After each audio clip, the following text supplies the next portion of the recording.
ബാക്കി വന്ന ഓട്ടടമാവ് ഒരു പാത്രത്തിലോട്ട് ഒഴിച്ചെടുക്കാം. ഏലക്ക, ചെറിയ ജീരകം, വലിയ ജീരകം എന്ന് കുറേശ്ശെ ചേർത്ത് നന്നായിട്ട് വറുത്ത് പൊടിച്ചെടുക്കാം. ഇത് നമ്മുടെ മാവിലോട്ട് ചേർത്ത് നന്നായി മിക്സ് ചെയ്ത് കൊടുക്കാം.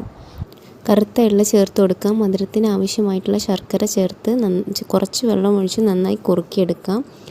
ഇത് ചൂടോടെ തന്നെ വേണം നമ്മൾ മാവിലോട്ട് ഒഴിച്ച് കൊടുക്കാൻ. ശേഷം നന്നായിട്ട് മിക്സ് ചെയ്ത് കൊടുക്കാം. ശേഷം നമ്മുടെ മാവ് മാറ്റി വെക്കാം.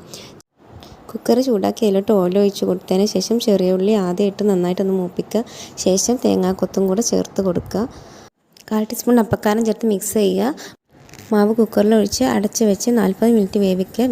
നന്നായി ആവി വരുന്ന സമയത്ത് കുക്കർ തുറന്നതിന് ശേഷം ഒന്ന് പപ്പടക്കോല് വെച്ച് കുത്തി നോക്കുക വെന്തിട്ടുണ്ടോയെന്നുണ്ടെങ്കിൽ സൈഡൊക്കെ ഒന്ന് വിടിവിച്ച് കൊടുക്കുക. ചൂടാറിയതിന് ശേഷം നമുക്കൊരു മറ്റൊരു പാത്രം വെച്ച് അതിലേക്ക് കൊട്ടി കൊടുക്കാവുന്നതാണ്. നല്ല സോഫ്റ്റ് ആയിട്ടുള്ള കലത്തപ്പം റെഡി ആയിട്ടുണ്ട്. ഫുൾ വീഡിയോ വേണ്ടവർ കമൻറ്റ് ചെയ്യുക.